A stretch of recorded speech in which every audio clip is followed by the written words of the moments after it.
नमस्कार, मैं राजल नीति चैनल में मैं आप सभी का स्वागत करता हूं।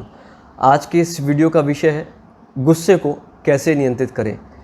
क्या आपके साथ कभी ऐसा हुआ है कि आपने गुस्से में किसी व्यक्ति को कुछ ऐसा कह दिया या कर दिया जिसके लिए आपको बाद में बहुत ही ज़्यादा पछतावा हुआ, या आपने कभी किसी निर्दोष व्यक्ति को गुस्से में कुछ ऐसा कह दिया जिसका आपको बहुत ही ज़्यादा पछतावा हुआ, साथ ही साथ उस निर्दोष व्यक्ति को भी बहुत ज़्यादा दुख हुआ आपकी बातों से।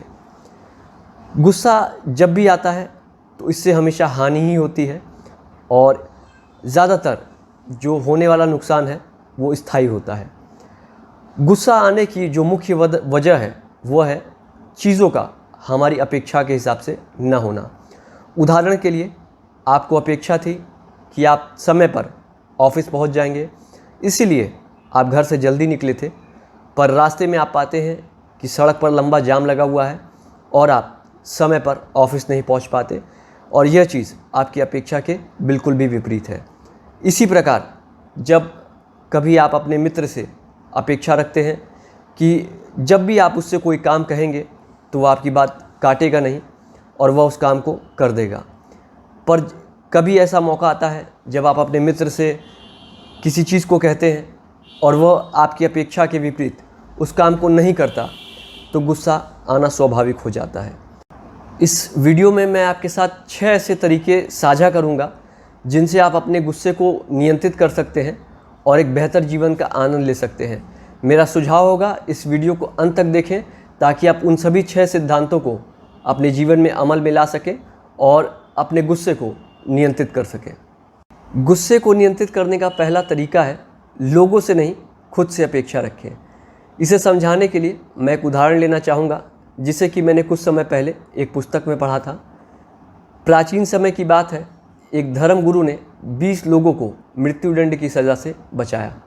अब मैं आपसे एक सवाल पूछना चाहूँगा, आपको क्या लगता है इन 20 लोगों को जिन्हें कि मृत्युदंड की सज़ा से बचाया गया था, उनमें से कितने लोग उस धर्मगुरु के पास गए होंगे और धर्मगुरु के प्रति आभार व्यक्त किया होगा? आपको जानकर के आश्चर्य होगा कि उन 20 लोगों में से एक भी ऐसा व्यक्ति नहीं था जो कि धर्मगुरु के पास गया हो और धर्मगुरु के प्रति कृतज्ञता व्यक्त की हो।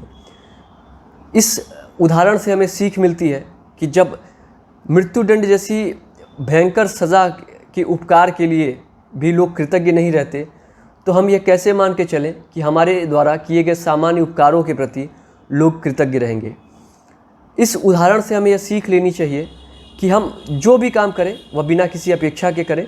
अगर आप कोई अच्छा काम भी कर रहे हैं तो इसलिए करें क्योंकि आप अच्छे हैं, और किसी से भी कोई अपेक्षा ना रखें, सिर्फ़ और सिर्फ आप खुद से अपेक्षा रखें। और जब हम ऐसे काम करेंगे तो हमारा जीवन और भी अधिक सुखमय होगा। गुस्से को नियंत्रित करने का दूसरा तरीका है भावना से नहीं, दिमाग से काम लें। इसे भी समझाने के लिए मैं एक उदाहरण लेना चाहूँगा। एक बार की बात है, एक सन्यासी को एक आदमी लगातार अपशब्द बोले जा रहा था। इस पर भी सन्यासी ज़रा भी विचलित नहीं हुए। सामने वाला आदमी लगातार अपशब्द बोले जा रहा था और एक समय ऐसा भी आया जब वह आखिरकार थक गया और वह वहाँ से चला गया। इस दृश्य को दूर से एक और आदमी देख रहा था, और जब वह आदमी चला गया तो वह आदमी जो ये दृश्य देख रहा था सन्यासी जी के पास पहुँचा और उन्होंने सन्यासी से पूछा कि एक बात बताएं, वह आदमी आपको लगातार इतनी देर से अपशब्द बोले जा रहा था, इस पर आपने क्यों कुछ नहीं किया? सन्यासी ने इस पर उस आदमी से प्रश्न किया, एक बात बताओ बेटा, अगर तुम मुझे कोई सामान दो और मैं उसे ना लूँ तो वह किसके पास रहेगा? उस आदमी ने जवाब दिया, इसका उत्तर तो बहुत ही सरल सा है, वह सामान मेरे पास ही रह जाएगा।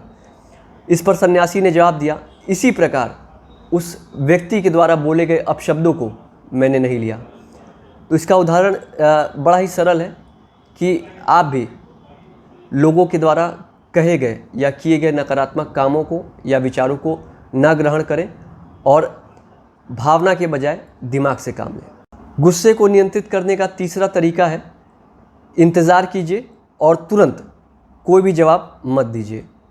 जब सामने वाला व्यक्ति गुस्से में होता है तो उसके लिए अगर हम कोई हित की बात भी करते हैं तो भी वो उसे समझ में नहीं आती, और जब भी हम कुछ बोलने की कोशिश करते हैं तो संभावनाएं ज़्यादा हैं कि वो उसमें भी कोई कमी निकालेगा और हम पे और भी ज़्यादा गुस्सा हो जाएगा। इसलिए बेहतर यही है कि जब सामने वाला व्यक्ति गुस्से में हो तो कोशिश ये की जानी चाहिए कि हम कुछ भी ना बोलें, या अगर बोलने की ज़रूरत ही है तो हम कम से कम बोलें। तो मेरा सुझाव यही होगा कि जब भी सामने वाला व्यक्ति गुस्से में हो तो इंतज़ार कीजिए और कोशिश करिए कि कम से कम बोलना पड़े। गुस्से को नियंत्रित करने का चौथा तरीका है अपनी जगह से हट जाएं। जब आप खुद गुस्से में हो तो सबसे अच्छा तरीका यह है कि आप उस जगह से कहीं दूर चले जाएं जहां आपको कोई व्यक्ति ना मिले जो कि आपके गुस्से का शिकार बन सकता है। जब आप गुस्से में होते हैं तो आप किसी न किसी ऐसे व्यक्ति को खोजते हैं जिस पर आप अपना सारा का सारा गुस्सा निकाल सकें, भले ही वह व्यक्ति निर्दोष क्यों ना हो। और जब ऐसा होता है तो हमारे संबंध उस व्यक्ति से ख़राब हो जाते हैं, साथ ही साथ हमें पछतावा भी होता है कि हमें ऐसा नहीं करना चाहिए था। तो बेहतर यही होगा कि जब भी आपको कभी गुस्सा आए, कोशिश ये करें कि आप उस जगह से हट करके कहीं ऐसी जगह पर चले जाएं जहां आपको कोई ऐसा व्यक्ति ना मिले जिस पर आप अपना गुस्सा उतार सकें। गुस्से को नियंत्रित करने का पांचवा तरीका है ईगो का मुद्दा ना बनाएं और लोगों से प्रेम से व्यवहार करें। आपने बहुत बार लोगों को कुछ ऐसी बातें करते हुए सुना होगा, तुम्हारी हिम्मत कैसी हुई, तुम हो कौन, तुम्हारी औकात क्या है। ये शब्द जो भी लोग बोलते हैं वो अपने ईगो को कुछ ज़्यादा ही महत्व देते हैं। हमें ऐसी भाषा का इस्तेमाल नहीं करना चाहिए। और हो सकता है कि जो लोग ऐसी भाषा का इस्तेमाल करते हों उन्होंने अपनी मेहनत के बलबूते पे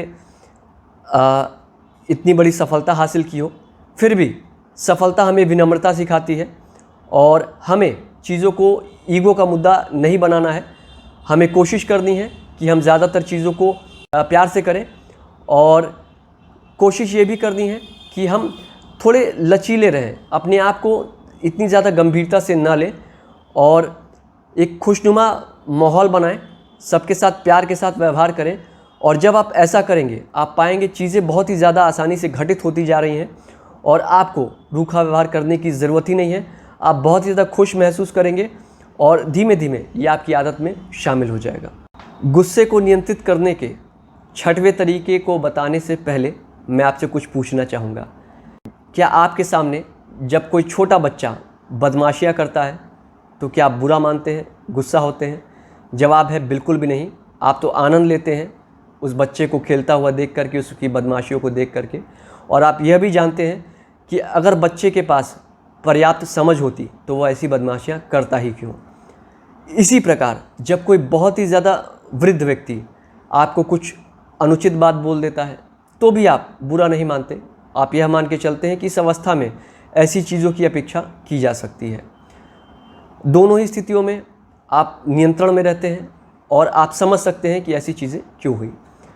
इसी प्रकार जब कोई व्यक्ति बार बार तर्कहीन बातें करे जिससे कि आपका गुस्सा बार बार बढ़े, तो समझदारी इसी में है कि उस व्यक्ति को इस बच्चे या बुज़ुर्ग की श्रेणी में रखा जाए जिसके पास पर्याप्त समझ नहीं है, और यह मान करके चले कि आपकी और उसकी बुद्धि की बराबरी ही नहीं की जा सकती।